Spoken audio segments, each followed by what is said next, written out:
How's it going, everyone? Thanks for joining me today. I appreciate you guys being here today. We're talking Alabama versus Georgia. It's the SEC matchup we've all been waiting for, aka an early look at the national title. These are the two top teams in college football. I think that the way that these two teams are playing right now, absolutely. You have Georgia, who's number one. You have number 8, Alabama. The teams will be ranked on Tuesday night in the updated playoff rankings. Let me know where you're coming from inside the comment box. I appreciate you guys being here. Let's look at the teams, and the call-in line, of course, is open. So I want to talk to you today about this game between Alabama and Georgia. We have a ton of content on the YouTube channel right now. You have Nick Saban's Monday press conference, Kirby Smart. You have Jalen Milroe. You have Malachi Moore, Deontay Lawson, and of course, much more coming your way today right here on Bama Football on YouTube. I was cooking up some graphics today, and I have Alabama versus Georgia, the players, and then I also have the teams side by side. And look, Georgia has all the pressure, 100% in this game, riding that 29-game winning streak.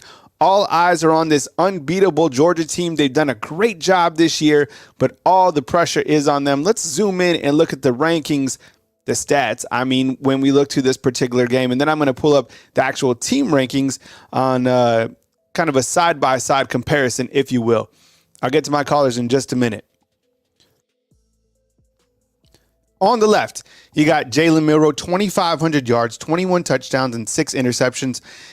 Jace has run for 825 yards, and of course, Coach Saban said he's kind of day-to-day this week. I think he'll be good to go from Saturday. What about you inside the comment box? Roydell Williams, 507 yards with 4 touchdowns. But the thing is, I didn't add this, but Milroe has also rushed for 600 yards on the season and has 12 rushing touchdowns, which is pretty incredible for a quarterback as well. You also have Jermaine Burton, a former Georgia Bulldog. We're staying on the left right here as we walk through Alabama's stats. 749 yards. He's really improved this year. It's been an amazing season. Again, he's a former Georgia player. I'm sure he's really excited about this game coming up. And then you have Isaiah Bond, 542 yards with 4 touchdowns. The catch that he had in Auburn will be forever remembered. That was just straight incredible. What's up, guys? I see you inside the comment box. Mary, Josh, Mark, Frenchtown Production. What's up? Andrew Kennedy, I see you. Jim, what's up? I appreciate you guys being here. Tight end is Amari Niblack, 304 yards with 4 touchdowns.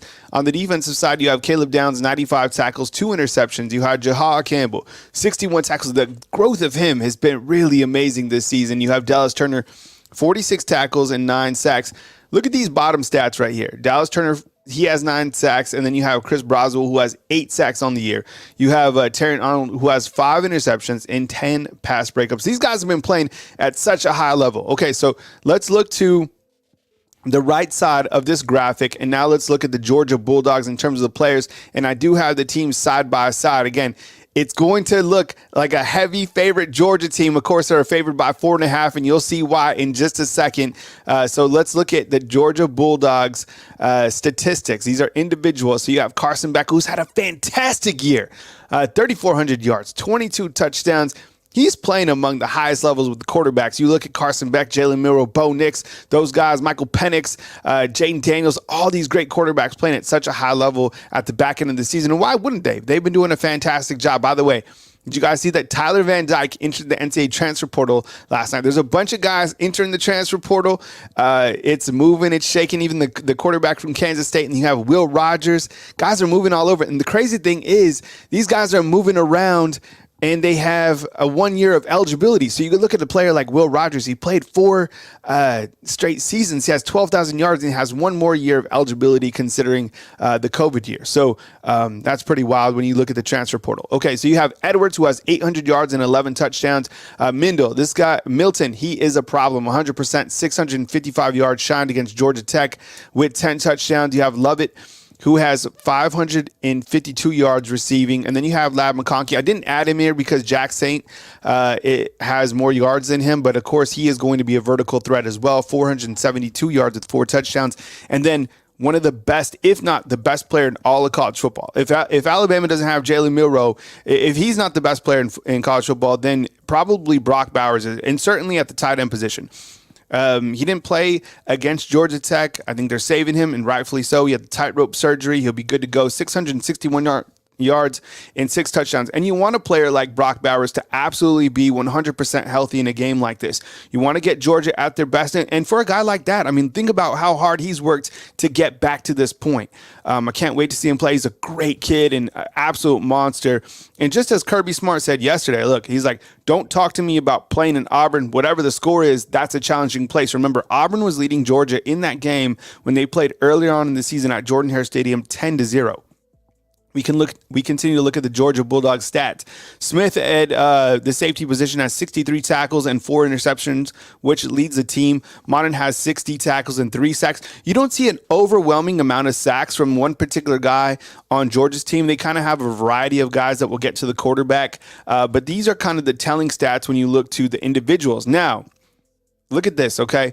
I quickly ran through this, and there's some other statistics that if you guys want me to add, I'll put them on throughout the week so we can look back and forth at this. But this is interesting, okay? You guys ready for this?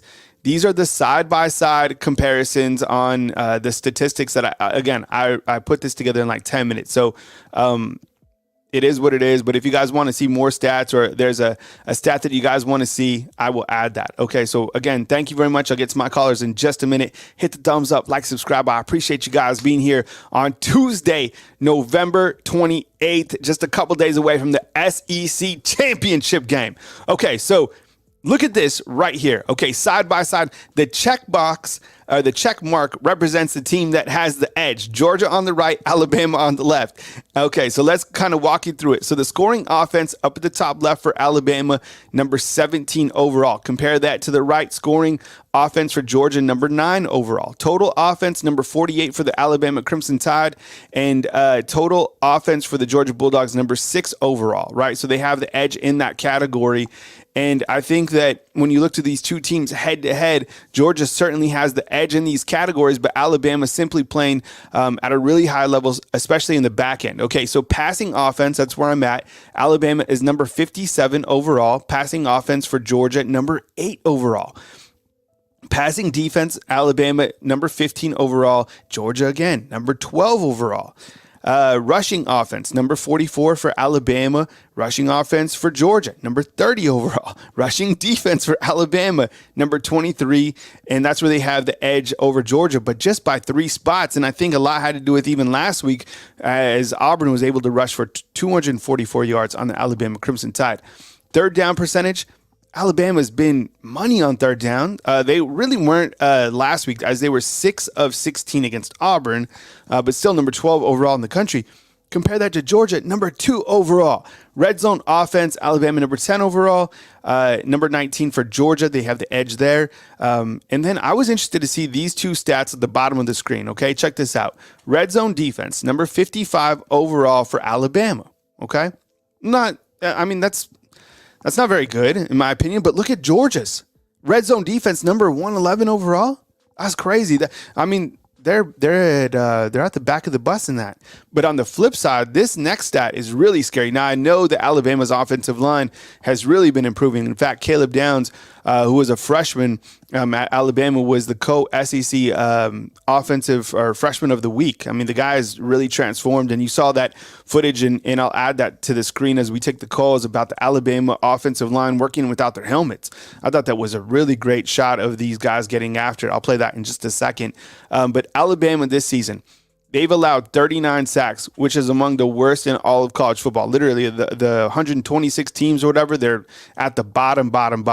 And then on the other side, you have the Georgia Bulldogs. They've only allowed 10 sacks. So I kind of go back to the first stat that I had when you look to the individual stats, and you kind of zoom in to the bottom left right here when you have Dallas Turner and Chris Broswell.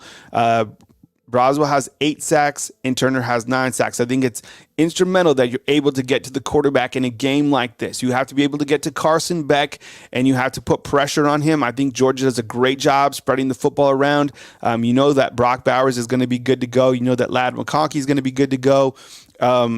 Schedule of strength, I do have that as well, Silver Surfer. I will add that in just a second. I do have the overall resumes, but I was just kind of going back and forth with some of these statistics that I've added this morning. So I appreciate you guys joining me today on the show. I'll leave this up on the screen so you guys can take a look at that. And I will add scheduler strength as well. That's a good one. I will write that down. And with that said, we move to the phone lines. We have a 574. We have Demetrius. We have a 256. We have an 850 and a 404. I will get to you guys right now on Bama Football on YouTube. 574. Let's go. How we doing? Hey, welcome to the show. You're on the line with Kyle Henderson. Who am I on the line with, and where are you calling in from? My name is Derek. I'm from Indiana. All right, Derek, what's up, man? I appreciate you. Welcome to the show, man. Is Tommy Rees going to be a Hoosiers football coach, or is that just kind of smoke? He better not, man. They're going to be disappointed. I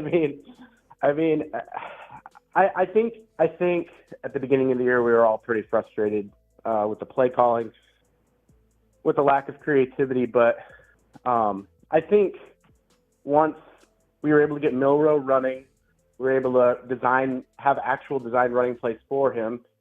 I think that really opened up the offense. And this Georgia game, it feels eerily similar to 2 years ago when everyone was talking about how we were going to get blown out and how we had no chance. It just feels very similar. And I just have this weird feeling we're going to get it done on Saturday. And it's, in my opinion, I think it's going to come down to, you saw it even in the Auburn game.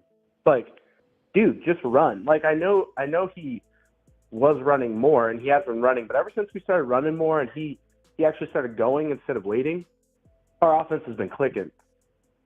And, and we've taken way less sacks. So, I think a lot of those sacks that you were talking about is just him just sitting in the pocket, waiting forever. Yeah, but I hope Tommy. We really need someone to stay. We need consistency in our coaching. Yeah, and I don't think that Tommy Rees. Look, I'm sure he's flattered to get a head coaching offer, and I'm sure that his agent has been hit up by a couple different schools, and he will going forward. But I think, and look, I don't know Tommy Rees, but I know that he's a young coach, and what an opportunity to get mentored by Coach Saban for a couple years before you go somewhere else. I don't think he's really had enough time to really be under Saban. You want to be under Saban for at least 2 years, maybe 3. Can you imagine if Tommy Rees is under Coach Saban for at least 3 years and then hits the coaching scene at the age of 35? My goodness. He is going to have any type of program, that he wants to go to. So I think in terms of that, stay here, work on these guys. Plus, look at the arsenal that you have coming back next year, right? So everybody just, I think it would be, the wrong move. And I think everybody has been saying the same thing about Tommy Rees to Indiana. I think that when you look to this particular game, you see all the check marks on the Georgia side. You see, that Georgia's the number 1 team in college football. You see that they're riding a 29-game winning streak. And I think it is kind of similar to, a couple of the times that these two teams have played. And I think there's a lot of people that have already written off Alabama, the way that they, escaped Auburn in a rivalry game. The way the Alabama season was inconsistent at the beginning of the year. People still don't believe in Jalen Milroe. That's fine. They can have their own opinions. But the truth is, this is a very dangerous team. And Kirby Smart knows the challenges that Jalen Milroe is going to present on Saturday, 100%. If he goes into Milroe monster mode and he just completely takes over the game, Kirby Smart said it yesterday. It reminds him of Lamar Jackson at the college level. And he was like, no disrespect to Tim Tebow, but these are completely different players. Jalen Milroe is an X factor 100%. You look to Georgia's team, what they're able to do on the offensive side. I think the play of Carson Beck has been fantastic. Brock Bowers will certainly be an X factor in that game. What other themes are you kind of looking at with this game? Do you feel that it's helped that Alabama has had a lot of this kind of reverse rat poison? We don't believe in you this season that has helped them get to this point? I do think so, with the whole Lank thing. I think that loss really brought the team together to try and just really bind together, come together, and just get this season on the right track. And I think the whole reverse rat poison, everyone doubting us, and again, it just feels eerily similar to 2 years ago. And I think you're right. Milroe's the Joker card in this game. Yeah. He's the one thing that you can't really prepare for and you can't really account for. Yeah. I mean, if he would just, I mean, first of all, his passing has gotten so much better night and day from the beginning of the season to now. I mean, even in the Auburn game and his intermediate passing, he's gotten so much better. I was at that game, and it was, I mean, it's night and day from his passing. So if you would just run when that opens up, don't think about it, don't wait, just go. And I think you're right, Monster Milrow mode. I mean, you can't really stop. Even if you spy, you saw Auburn spy several times on him, and the spy couldn't even touch him. So yeah, I think that's. I think. I don't know what the score is going to be. Yeah. I mean, obviously, I'm a little bit biased, but I don't know. I mean, I'm going to say Alabama 31, Georgia 27 type game. Yeah, I think that would be fair. I haven't checked the total points on that. Jarvis here, if you're in the comment box, let us know what the total on the game is. But I think there's going to be, points on the board. Absolutely. I think that, the winning team probably has 35 points or something like that in this game. So anyways, Derek, I appreciate you calling from Indiana, man. Please save the number. Please call again. I appreciate you joining us. Yes, sir. Have a good one. All right, man. Take it easy. All right. Next up, 256. We'll jump right into it. All right. Thanks for calling. You're on the line with Kyle Henderson. Who I'm on the line with and where are you calling in from? This is Daryl from Huntsville. Hey, what's up, Daryl? I appreciate you calling in, man. Welcome to the show. Take it away. Man, I had to call into the greatest show on YouTube. I mean, you got all the facts. You got everything laid out. I mean, you got all the stats. Man, you just awesome. Yeah, thank you so much. I wanted to put together this graphic to kind of show the storylines of this game. I think we all know that Georgia is clearly the favorite and all eyes kind of, on the Bulldogs and what they've done. And even Coach Saban, I mean, he was very complimentary of Kirby Smart yesterday, and rightfully so. I mean, he knew that Kirby Smart was going to be at this level at some point. And going to Georgia, they have all the pieces to play at this level. And to see the Bulldogs doing this at this level, 29 games in a row, really incredible, no matter what program you're with.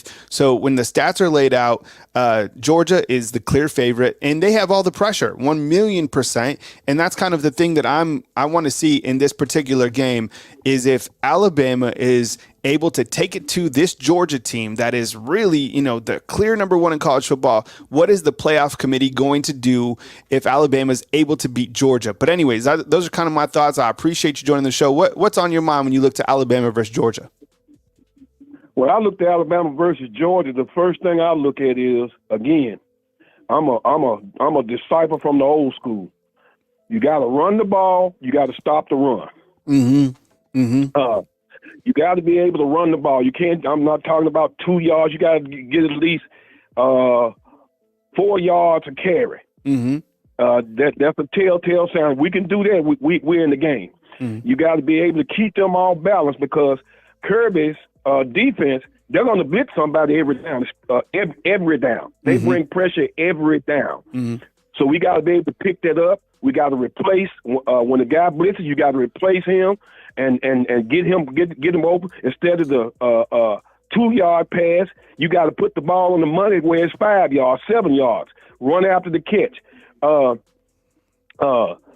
Georgia can't be beat. We saw that when they played Auburn earlier this year. And we also saw the fact that they played Georgia Tech. I was shocked that Georgia Tech actually moved the ball on them. So that shows you that they're not, I don't think they're as strong as they were 2 years ago when we first played them. But they're a very good team. And the thing for us is, again, we gotta minimize the penalties. We got to minimize the mental mistakes. That bad snap that's been killing us all year long from the first game. We got to get rid of that. All the little stuff that Nick said, Coach Saban said that we got to clean up. It needs to be cleaned up if we're gonna have a chance. Because I think, again, all these blown coverages. But I believe that if we hadn't played our best game yet. This is our chance to play our best game. I believe. That's a really great point. I don't think that Alabama has played their best game yet. And that's a scary fact for the rest of the world of college football. I mean, you look to how this team has won some of the bigger games and the games that they've come back. I mean, they really haven't played just a solid 4 quarters of football. I think maybe they have, but they still just haven't played their best overall game, right? There's been like a quarter or two. There's been a couple things that just haven't gone well.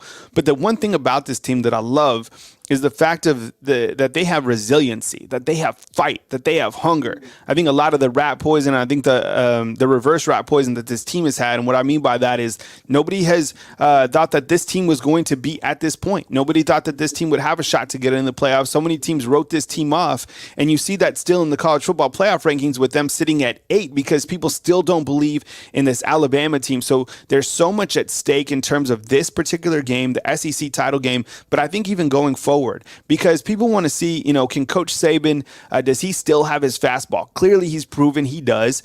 This team is young. This team is now playing like juniors. This is a great opportunity for Alabama to prove, look, we are still among the greats in the college football world, and going up against number 1 Georgia. I mean, it's must-watch TV. And let me talk to you about this, Daryl, and I'll get to my calls in just a second. Okay. All eyes are going to be on this SEC championship game. Where do you think the TV ratings are going to be? Higher stat, okay? Is it going to be on Oregon and Washington? I think that's a definitely interesting game, 100%.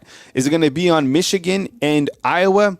Not necessarily. I mean, Michigan's a 23.5-point favorite. Is it going to be on Florida State and Louisville? Absolutely not. Is it going to be on Texas and Oklahoma State? No, that's a game that you have on your 4-box screen, but all eyes are going to be on Alabama versus Georgia. These two teams have played in a national title before. These two teams have the best coaches in all of college football. These two teams are playing at the highest level in college football. This is an early playoff game right here that's taking place on Saturday. Final remarks, Daryl, on your thoughts on Alabama and Georgia. Go ahead. Well, my final remarks here, that's a great point, Kyle. This is going to be must-see TV. Because, again, other than the only thing probably be rated higher than Alabama, Georgia would be overweight midget wrestling. So when we look at the game, when it all gets down to it, my final score is Alabama 20, Georgia 10. Wow. That's my that's my score. Low Alabama 20, Georgia 10. Yeah, that would be the way under, because Jarvis is saying, I think it'll be a grit. I think it's gonna be a grit and grind out type of game. Yeah. I mean, these defenses are built for it for sure. Daryl, I appreciate you calling from Huntsville, man. Take it easy. All right, always my pleasure, Kyle. Absolutely, man. All right. Daryl out in Huntsville. We got an 850-331 and Demetrius, hang on tight. I'll get to you guys right here on Bama Football on YouTube. Overall, I mean, these teams are built on the defensive side. I mean, there's so much to kind of go over when you look to this particular team and how the defense in a game like this should certainly shine, and you look to impact players on each side of the ball and which guys are going to stand out, and the X factors not only on the offensive side but on the defensive side as well. What a spotlight time for a freshman like Caleb Downs to step up. You know that Terran Arnold rises up in big time games. Still waiting for that big play from Kool-Aid that we necessarily really haven't seen, kind of like almost like a pick six or something like that. And then, of course, Dallas Turner and Chris Broswell, those guys have been so steady the entire season. Let me ask you this inside the comment box. Any cause for concern with Will Reichard? Honestly, because when I look to Will Reichard, I mean, he missed 2 field goals against LSU. He missed a field goal in this last game against Auburn, and I think the next points that he has will make him the all-time leading scorer in all of college football. I don't necessarily think there's a cause for concern, but something's going on because the guy has been absolutely money at the beginning of the season, and now towards the back end, you kind of go out there and you start to wonder kind of what's going on, and I say that because special teams is going to play a role absolutely in this sort of game. All right, we go back to the phone lines with the 850. Let's start.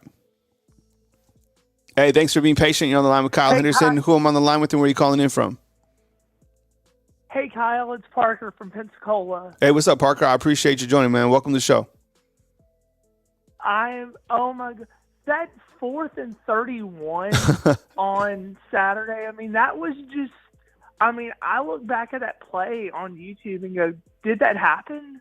Like, right. Did that happen? Yeah. But going into this Georgia game, whatever happens, huge Alabama fan, whatever happens, this team has come a long way. Mm-hmm. And we got to give the credit to the team and the coaching staff. Mm-hmm. And so, but you got to be the best, you got to beat the best. 100%. And we just have to play 4 quarters of football on Saturday. And do you think going in as the underdog on Saturday, do you think this is making this team hungry to want to win? You kind of get where I'm going with this? Oh, yeah, 100%. And I think that, like I've been saying, I mean, the doubt that people continue to have in this Alabama team continues to fuel this team inside the locker room. I mean, I don't think that Coach Saban has ever had more to work with from the media, from kind of a negative standpoint, than this year ever coaching Alabama. Honestly, you have the bigger voices of college football, the Joel Klatts, or people with a bigger megaphone that have said that they don't believe in Alabama. I think even Colin Cowherd recently said that Jalen Milroe is an average quarterback. So people continue to harp on different aspects of Alabama football, and that has fueled the locker room. And these guys have really come together to prove everybody wrong. I mean, the let a naysayer know, the Lank mentality, what a great motto. And they started that way at the beginning of the season, and they've continued to prove the naysayers wrong. And they have a great opportunity, a tremendous opportunity to erase all that playing Georgia. I mean, look at this resume of the Georgia Bulldogs. When you look to this overall resume, it's outstanding, right? 29-game winning streak, 3-0 against top 25. They have the number 58 strength of schedule. They have a plus 210 to win the college football title. I think the highest above that is Michigan. Number 6 total offense, number 9 total defense. The play of Brock Bowers when he's healthy. Against Auburn, Brock Bowers put on one of the greatest performances that I've seen this year in college football, honestly.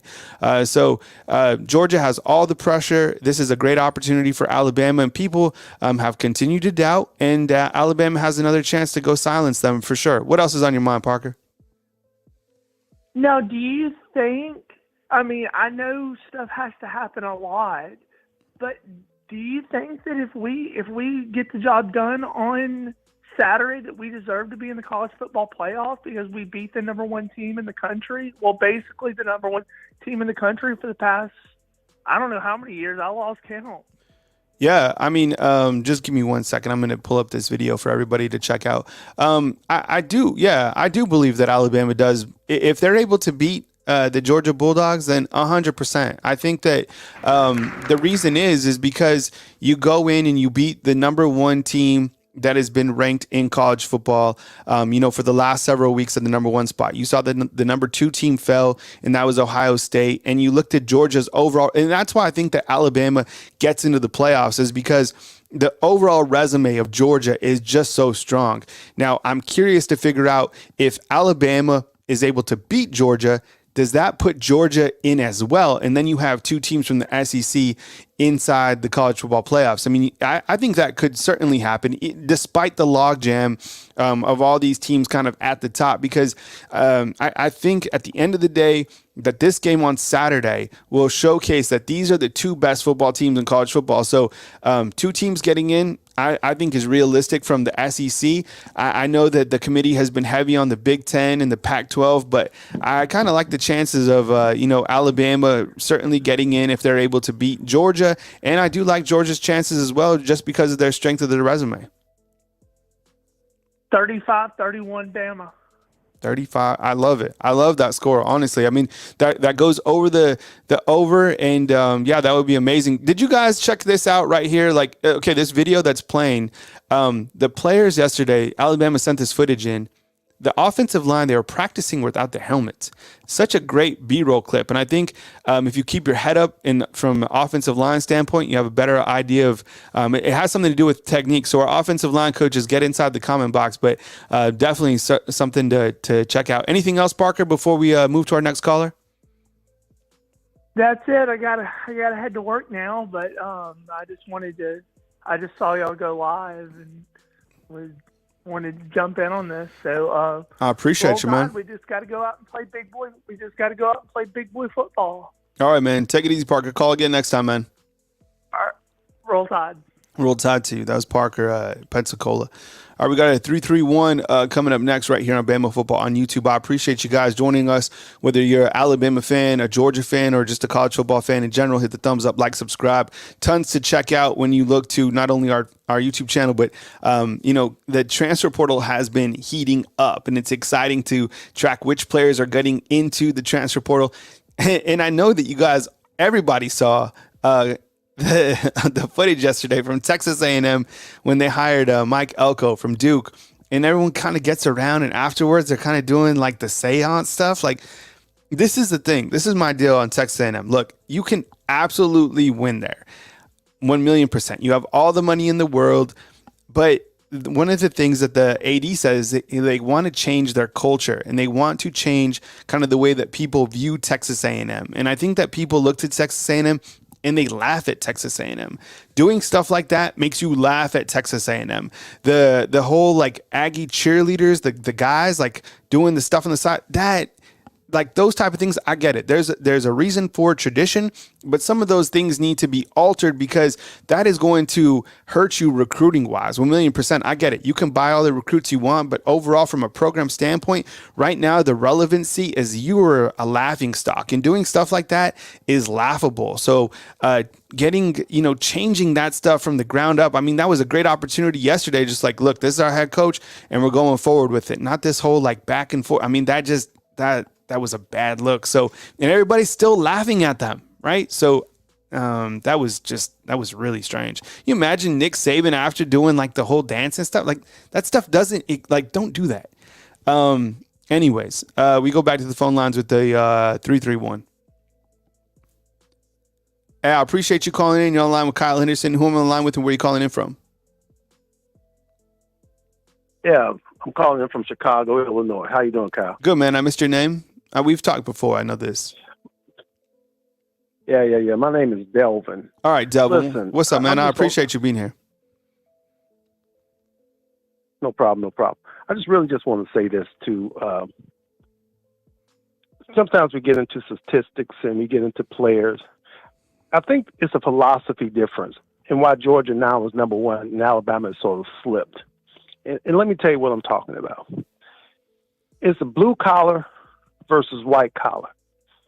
You see, the thing about Kirby Smart, I guarantee you when a 5-star player hit Georgia and hit that football field, first thing Kirby Smart says, you're not bigger than the team.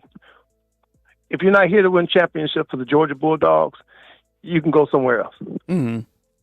The last couple years with Alabama, we always build up our players. Bryce Young, Will Anderson, going number one, first round. We're not hearing about that Alabama team, that unity. This is the first year in the last, I can say, 3 or 4 years, where I'm hearing people talk about Alabama team and not the individuals. So here's the warning that I'm trying to give all out. And Kyle, you're good at it too. I'm a huge Alabama fan, but all of a sudden, everyone blowing up the quarterback. Jalen Milroe, like he's a superstar. He's not.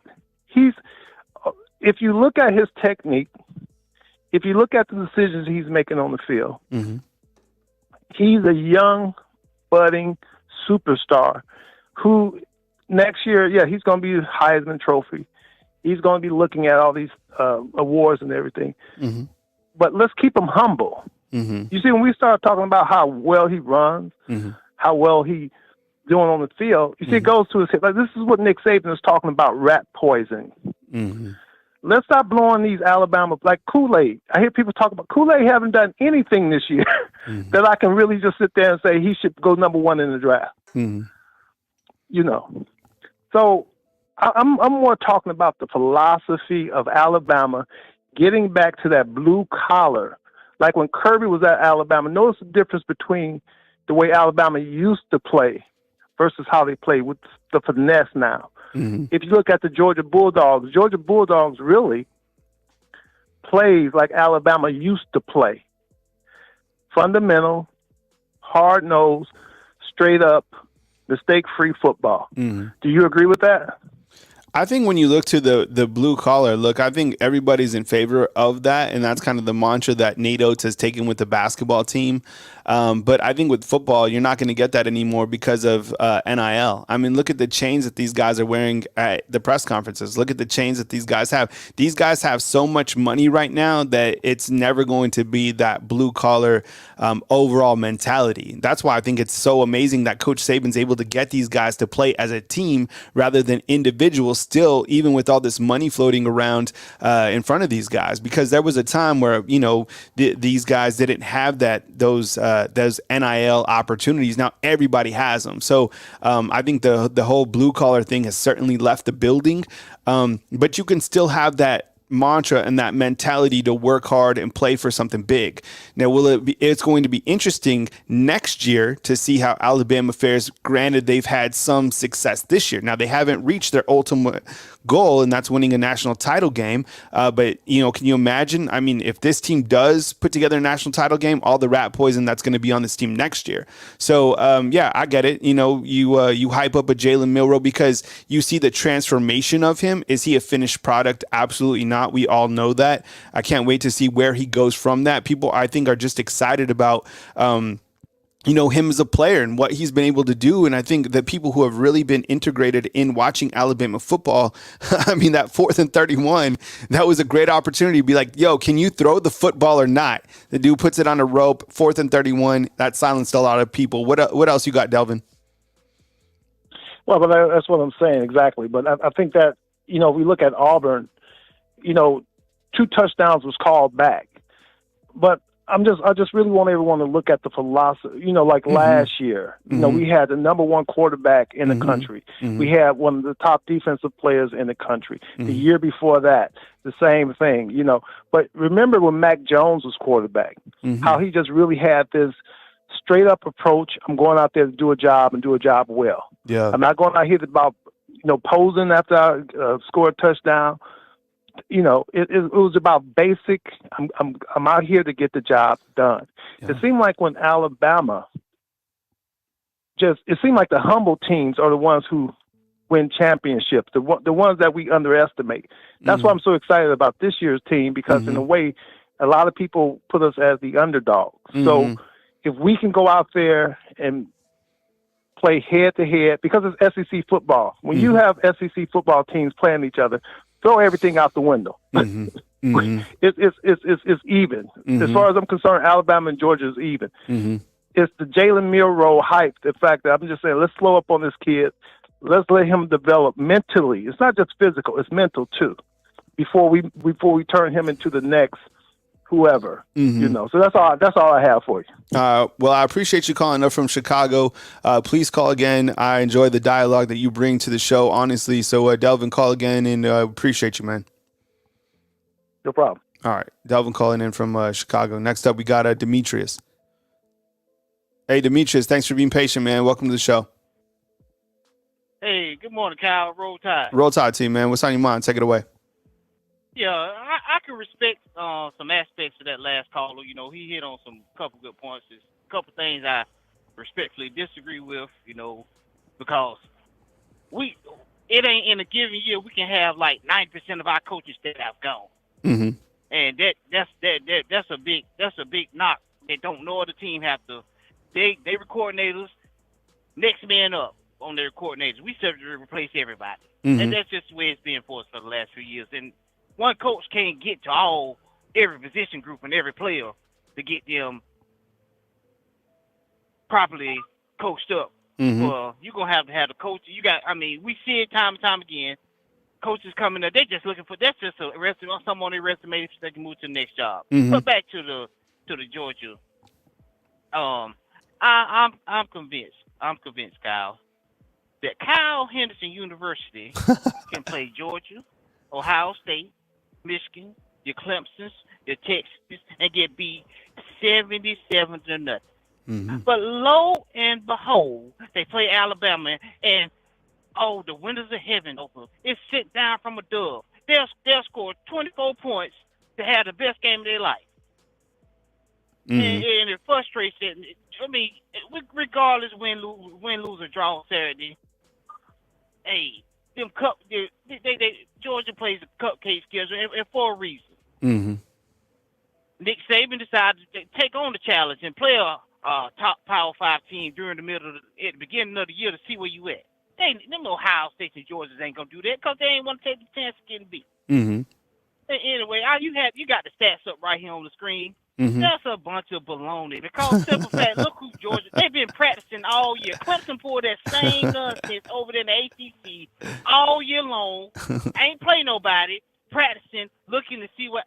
We in the dog fight because Kyle Henderson University coming in every week with their best shot. Mm-hmm. I said and said again. And I don't know I don't know what the score gonna be. I look back. I can't on the 2021 SEC championship and even the national championship game. We just didn't have no players. Jai Hall, Javon Baker, Jaleel Billingsley. Mm-hmm. Good. I wish them young men well. They moved on. Mm-hmm. They just didn't pick up the mantle where they own social media all year long about playing. Now it's your time to shine. Bill O'Brien had plays dialed up for Georgia. Yeah. End of discussion. Now all the other teams, Bill, I drive a truck. I pick your furniture up and move you anywhere in the country you need to go to, Bill. But he had plays dialed up to beat Georgia, and we had them beat both times. Mm-hmm.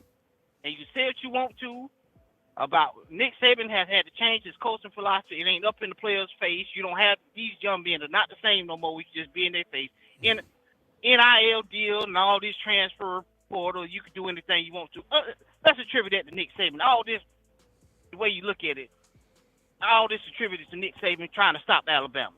Like my niece tell me, cut the crap, Uncle Darryl. Cut the crap. All this is because of Nick Saban. Mm-hmm. And as far as I'm back to the game, I believe it's gonna have to be another 2021 SEC championship.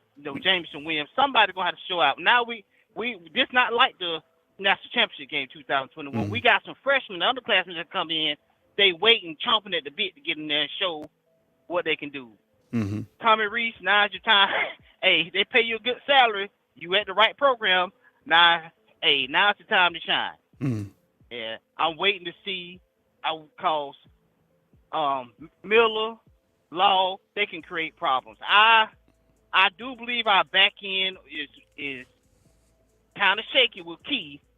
Mm-hmm. Kind of shaky with him. Malachi, if you get him, he can. But our back end can hold up, in my opinion, against Georgia better than anybody in the country. Mm-hmm.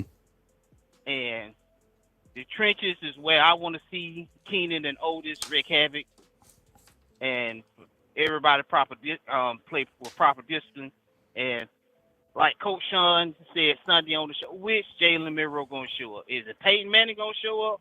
Or like I said yesterday, SEC Championship 2018, Jalen Hurts. Mm-hmm. Look, and let's remember. Let's go down memory lane. Let's not act like Kirby Smart was just, he was a top-tier defensive coordinator. But Kirby Smart got burnt by them same quarterbacks like Jalen Milroe plenty of times. Mm-hmm. You check the numbers. There were some teams that put some 40 points up on the Kirby Smart defense. Mm-hmm. Let's not just play like Kirby Smart with this quarterback whispering. No, look what Johnny Manziel done to him. Didn't have an answer for him. Mm-hmm. So get that thought out your mind. Kirby Smart can be done in. He can be done in, and he know it. Ain't no need him trying to hide from it. I don't care what win. Like I say, win, lose, or draw. Alabama is still live rent free in everybody's mind. Mm-hmm. And I'm looking for some player gonna have to step up. I hate during the year they didn't establish number one running back or somebody they can key on. But Jalen, to me, the game all rests in the quarterback hands. And like if Peyton Manning show up, we might even be in for a long day.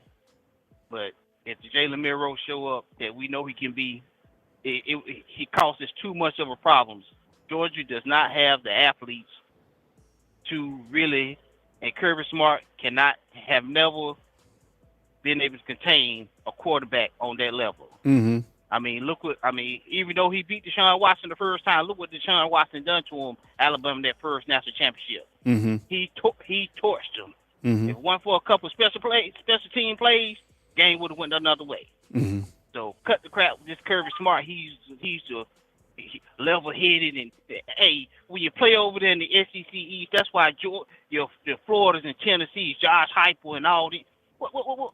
Y'all get out here and play with all y'all heart with. Y'all tearing down goalposts. Why ain't y'all throwing no goalposts against Georgia? Because you want to lay down. You want to put your bones in to get your raise.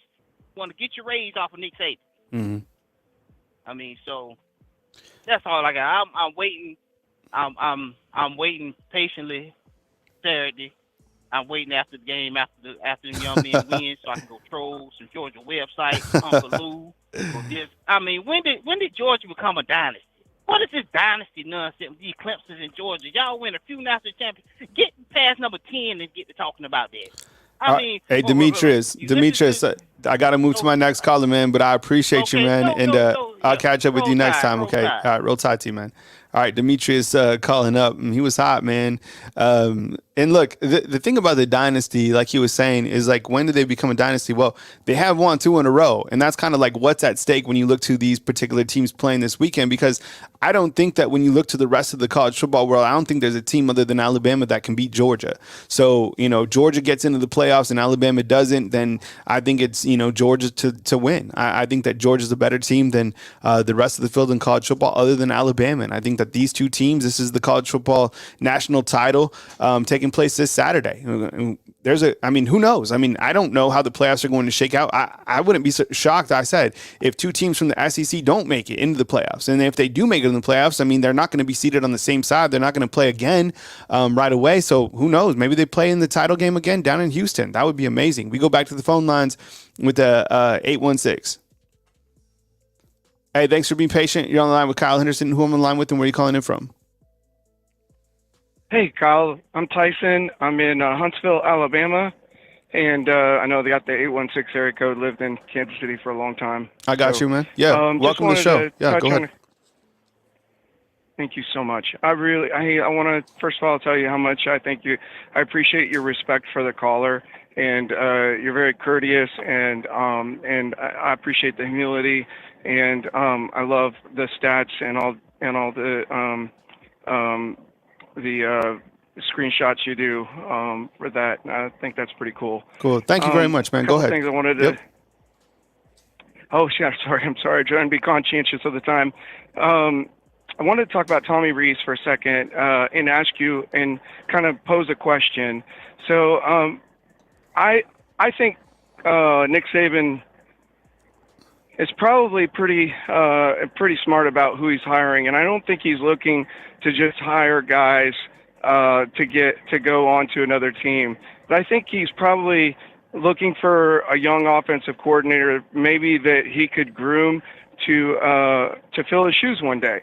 And I wanted to ask you, what do you think about maybe that might have been some of his thought pattern behind hiring Tommy Rees? He really talks about his intelligence, his organization, his humility, and being teachable. And I kind of, I don't know. What about you? Would you want Coach Saban to find his replacement? I would, hands down. Yeah, I think when you look far out, is that going to happen? I don't know. Who knows? There's a couple things. Like, whoever replaces Saban, I think they'll be kind of, because you never want to be the guy after the guy. It's always like that third coach, unless they made just as like monumental hire, unless it was like, a Lane Kiffin or something like that immediately. But who knows? I think that with Tommy Rees, number one, I would be completely shocked if he does, go to Indiana. I'm sure there's a lot of programs that have called him. He's a rising coach, super intelligent. The job that he's done for this Alabama team, one of the finalists for the Broyles Award, but he's too young. I think he needs to stay under Coach Saban and develop that mentorship. I remember talking to Coach Loxley one year, many years back, and I was like, Coach, what have you learned from Coach Saban? And this was following the time that he was at New Mexico, and things went sideways for him there. And this was before he went to Maryland. And he was like, I could honestly write a book on the things that I've learned for Coach Saban. And that was just during like a 2-year span, right? So you imagine being that young and be able to absorb as much as possible from Coach Saban. And plus, I mean, he's making a ton here. I think he's making like 2.5 or something like that as an assistant coach. So, and the other thing on top of that is you look to next year's offense. I know there's guys departing on the defensive side and they're going to have to replace, but I mean, I could just name a couple sophomores off the top of my head. Jalen Milroe. Haynes, there you go. 5-star quarterback in the backdrop, way back there. Yeah. So I think it's people are now starting to, appreciate kind of the job that Tommy Rees has done, because there for a while it was a little bit bumpy, and I get it. It's taken some time. He's the first guy, following Bill O'Brien, and there's, you're taking over a completely different offense, completely different quarterback, completely different players at this level, and it's completely different from Notre Dame. Like this isn't Notre Dame. Like you have 5 stars all over the place, and you have NFL players on your team. So that's kind of my take on that. What else you got when you look to this Alabama and Georgia game coming up, Tyson? Yeah, so I wanted to piggyback on the aspect that all these glamorous coaching jobs are not all that. Like you look at SC, it's not a good place to go. Texas A&M is probably not a good place to go. And if Tommy Rees just hangs back and is a humble and stays under Nick Saban for a long time, maybe he would be a good guy. You're right about being the guy after the guy. That would be really tough, but it's going to take a humble guy and a smart guy to fill Nick Saban's shoes. And it's not, grass is always greener on the other side going to the next promotion, but a lot of those promotions end up in like a noose or a hanging, a lynching, and going to Georgia, I'm definitely scared about the game. I'll piggyback on something the guy said about Kirby Smart and his blue-collar mentality. I have a great Kirby Smart quote. He was talking to his team last year, and he said, hey, if you want to be great, and if you want to be great for the University of Georgia, and if you want to play on the A team, you're going to have to learn how to eat off the floor. And it reminded me of Jesus' parable of the Syrophoenician woman who's eating the breadcrumbs off the floor. And, anyway, it's kind of like, humility is definitely the road to success, and that's one thing I really can appreciate about Kirby Smart and his program. And he has results now, and that's and that's another thing is I remember when Kirby Smart I married into Huntsville, Alabama to Alabama football. I mean, I'm from the Northwest, grown and raised in Oregon, and was a Duck fan in my childhood. And but really, my father-in-law went to Alabama, and my brother-in-law went to Alabama. And so, if I wasn't going to talk about the tough things that you talk about with your in-laws, you learn a lot about Alabama football real quick. And it was really cool that came in with Coach Saban. But Mark Ingram remember when they were doing real good, when Mark Ingram was running back, I remember that pride comes for a fall. Mark Ingram said in an interview, man, we're real tough to beat. And right as soon as he said that, I was like, oh, I love Mark so much. But that right there is scary. Like as soon as you start getting that kind of, confidence, then they lost shortly after that. And they had to rebuild the program again. And I think Georgia's right there at that peak. They could, they could follow this game. They could. And but I love how this is a rebuilding year for Alabama. I really believe it's been a rebuilding year from the very beginning. I believe Nick Saban, he's smart as all get up. You're gonna see offense. This is something my father-in-law always said about Bear Bryant, because he watched Bear Bryant. We got footballs with Bear Bryant's signature on them and everything. And he said, the best teams you're going to save your best offensive plays for your toughest games at the end of the schedule. Yeah. And I'll bet you anything that all that poor play calling that we saw early on in the season, it was planned. I'm telling you, vanilla offense. You got to win the SEC West with vanilla offense if you're going to play Kirby Smart in the SEC championship game, because Kirby Smart, you can't give him, he already is going to know your number. He's going to know everything about you, and you got to make him think that you don't know how to throw those short slants or those tight ends. I'm guessing we're going to see Oots. I'm guessing we're going to see the other tight end, Amari Nyblack? I just drew a blank. Yes, Nyblack. Mm-hmm. I'm guessing we're going to see maybe potentially 2 tight ends, and I bet you we're going to see Justin Haynes in the game catching some short passes, and we're going to see some running back catches. I really believe it. We're gonna throw them off there. We're going to make them think that their head's going to be spinning because they're not going to be expecting the stuff we're going to bring. I hope they're not listening to the show right now. Hey, Tyson, well, I appreciate you calling in from Huntsville, man. Thank you very much for calling the show. I appreciate your commentary, and I'll catch up with you next time, okay? God bless you. All right, man. Thank you again. Same to you, man. Take it easy, Tyson. Have fun. All Roll right. Tide. All right, roll Tide to you. All right, that was Tyson out in Huntsville. I think when you look to this particular game, I mean, there's so many storylines, and I think I might do my next show kind of on the X factors and maybe some major themes that are emerging in this game when you kind of look to the overall scope of this particular matchup. But I put this graphic up on the screen again so you can kind of see the team side by side. And if there's another stat that you guys want to see added, please let me know inside the comment box. I'm going to take one more call, and then if I didn't get to you guys, please remember that I'm on live every single day from 9 a.m. To around 10 a.m. Sometimes, depending on my schedule, I'll kind of stretch out the show. But truth be told, I do have a haircut. I go to this barber here in Tuscaloosa, Rivera's. Go check them out. I go to 2 barbershops. I have 2 barbershops here in Tuscaloosa that I kind of rotate to. But, I have my cut, and then I'm going to the university because I have more player interviews later on today. You get Tyler Booker, and then there's another player. I'll post those right here on Bama Football on YouTube, along with some other Georgia football player interviews on the YouTube channel. So I appreciate you guys supporting the channel throughout the week leading up to SEC Media Days. And then I'm leaving to Atlanta on Thursday, but I still will get my show on Thursday morning. And then I will be conducting my show on Friday from Atlanta and then going into the game. So I appreciate you guys. But this will be the last call for this day. So if you're online, I don't want you guys to wait on, and I'll get with you guys next time. 334, you're up. I appreciate you being patient. Hey, Kyle, you're on the what's up, line man? with Kyle Henderson, who I'm on line with, and where are you calling in from? Hey, Kyle, what's up, man? It's Wes from Tallahassee again. How are you? What's up, Wes? Wes from Tallahassee. The first time he called in, I have to say, I thought you said Tallahassee, but now as I learn more about Alabama, I know there's a Tallahassee. So anyways, I appreciate you joining the show. What's on your mind regarding the upcoming SEC championship game? Yeah, man. So I'm going to Atlanta. I've got my tickets. I'm excited. Yeah. I wasn't able to listen to the beginning of your show, but I want to poke out. I want to point out the boogeyman, man, Brock Bowers. Like, what's our plan? I look at how we defend these kind of guys, and I don't know. We might need to bracket coverage him or something. Mm-hmm. But in my first call that I had with you, I mentioned Jalen Key, and still, man, I know you're watching him just like I am. The missed tackle in the Iron Bowl, the guy he hit, he ran into him and he still went into the end zone. I just don't understand.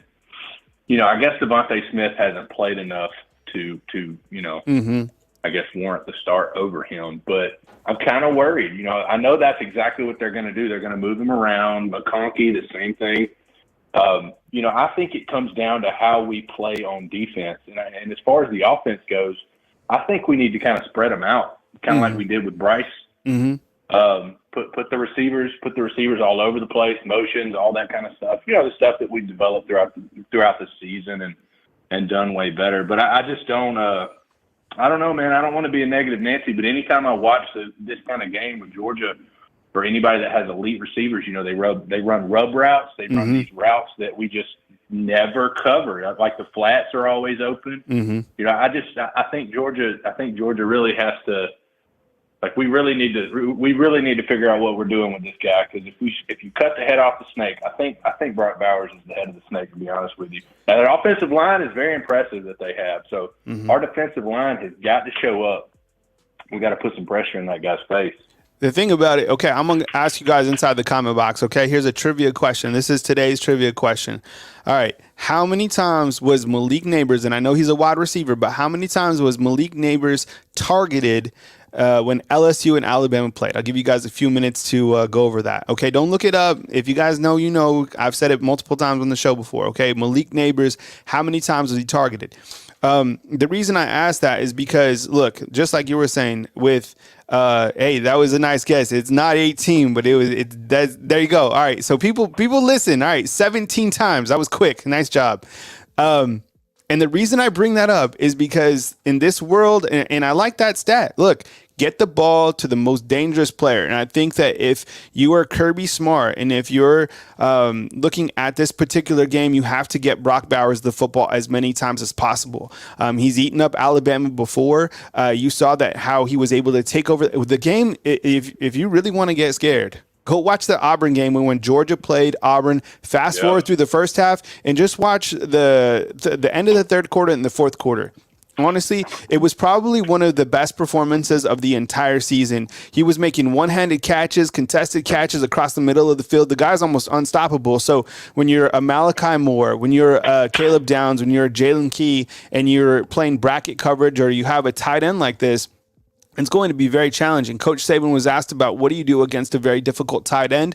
The guy poses a ton of threats, and the way that Carson Beck has been playing, this is going to be absolutely a challenge for Alabama's defense. The thing about this, now Alabama necessarily hasn't went against a dynamic tight end this season. Can you guys think of one that they've really went against? I haven't. The thing about Alabama's defense, there you go. The guy from Texas is a monster, right? And he's still killing it, right? So you look to, he was the last one that they faced. Along with that, though, Alabama, their secondary overall, they've won against some fantastic offensive teams this year. So they are tested in that regard, but the tight end is going to present a lot of different challenges, and Brock Bowers is used really creatively. I think that he's certainly going to pose a problem for Alabama. We all know that. So you can't stop him. He's going to get his. Coach Saban always says this is a heavyweight fight. They're going, and even Kirby Smart said the same thing. He was like, look, Alabama's going to get theirs. Jalen Miro is going to get his. It's just the team that can stay consistent. It comes down to those things. Like, that's why I brought up Will Riker earlier. Special teams, penalties, those two factors right there are going to be monumental in this type of game. What else you got for me? Really, I was just getting back with that. I know that with the style of defense we play, we really take a backseat to no one when it comes to our actual game plans. But do you think, I know different times throughout the year because of injuries, we've put Terrion Arnold in the slot or in the money position or whatever they call it. Mm-hmm. Do you think that would be an answer and put, Amos out at corner? I was thinking about that as well. Yeah. Do? I don't know. That I've thought about that myself. I've thought about them kind of sliding down Terrion Arnold and almost having him match up on Bowers. That would be an interesting matchup for sure. And then putting Amos out on the corner because Amos has played, great this season in cover corner situations. So I don't know, but like Paul T is saying as well, Lab McConkey, that guy is certainly a vertical threat. Look, Georgia has plenty of weapons. Add to the fact that there's not a lot of teams that Alabama has faced this year. They might have dynamic weapons, but they aren't able to run the football effectively, right? Kind of like one-dimensional type teams. Mm-hmm. The thing with Georgia is their running backs are capable to run the football as well. They're a very balanced team, as we know. And I think that's what separated Georgia these last couple of years. Said this before, when they changed their offense, because they didn't have these weapons on the outside. They really didn't. They're kind of just like a mediocre quarterback team with really good running backs, kind of like the old Alabama teams. But now that they're a balanced approach and they can go up-tempo like Alabama, they're as dangerous as Alabama. So I like that in an instance. All right, make one final point before we close out the show. Hey, man, that's it, man. I'm just going to go to Atlanta. I'm going to hope for the best, roll tide. The thing that I've noticed with this season was your last call. It might have been your last caller. He said, we went into this season thinking this was going to be a rebuilding year. Well, the further along we went, the more invested we become because you're like, holy crap, we have a team. Yeah. And it is going to be so frustrating if we beat Georgia and don't make it to the playoff. It is going to be so frustrating because at that point it's going to feel like a wasted year. 100%. Yeah, I think so as well. You look to everything that Alabama has done up to this point, and that's why, like, Delvin from Chicago was talking about the fact it's hard for him to, he doesn't want people to hype up Jalen Milroe right now because like next year's coming. But I think the reason that people are so excited about Milroe is because they're fans of him. Like they've seen how much criticism the guy has taken, not only kind of on a local level, but on a national level, especially still to this day. Right. So I think they love to see, America loves an underdog. Now, I don't know that Michigan is an underdog, and I don't think Michigan is America's team by any means, but this is the one time that like Alabama is certainly an underdog. They've been an underdog and kind of like had that mantra this entire season for the most part. This was a team that was supposed to be vulnerable. They've continued to find ways to win. It's been exciting to watch. This has been one of the most entertaining seasons and high anxiety seasons, that I've covered the football team. I mean, every single game, it seems like we're kind of on pins and needles, especially last week with the 4th and 31. But look, this team is absolutely capable to beat Georgia. If they are able to beat Georgia, it would be an absolute travesty. It would be wrong in every single way if this team does not make the college football playoffs. They would rob the kids. They would rob Nick Saban of making the playoffs 1,000,000%. Georgia is the number 1 team in the college football playoff rankings for a reason. And unless Michigan is able to jump them, which I mean, that could happen. What if Michigan tonight on the college football playoff rankings, what if they jump Georgia? You imagine that? Georgia won, and they could, because guess who was number 2? They have Ohio State, right? So you could have Michigan as the number 1 spot and then have Alabama going into that week at number 7 or whatever. And who knows? Alabama probably still be ranked at 8, be beating the number 2 team, and that might not be enough for Alabama to get in. I just thought of that, but who knows? But anyways, I appreciate you calling in, man. I'll catch up with you next time. Thank you, bro. All right, man. Roll Tide. Yeah, roll tide to you, man. All right, fam. If I didn't get to you today, remember I'm online 9 to 10 every day, Monday through Friday. I appreciate you guys joining the show. Hit the thumbs up, like, subscribe. Thank you so much for just being a subscriber, hitting the thumbs up. A super chat, remember, goes a long way. So does becoming a fan funder. How to become a fan funder of this YouTube channel. You have your full-time job. I have mine. This is it right here. Go up to the top of our YouTube homepage and hit the join button. You can become a fan funder like Al Sanders is. You get different types of emojis and different perks to become a fan funder of this YouTube channel. I appreciate you guys. It's as low as $2.99 a month. So thank you for your support. I appreciate you guys more than you know. Coming to you from beautiful Tuscaloosa, Alabama, Kyle Henderson of Bama Football on YouTube.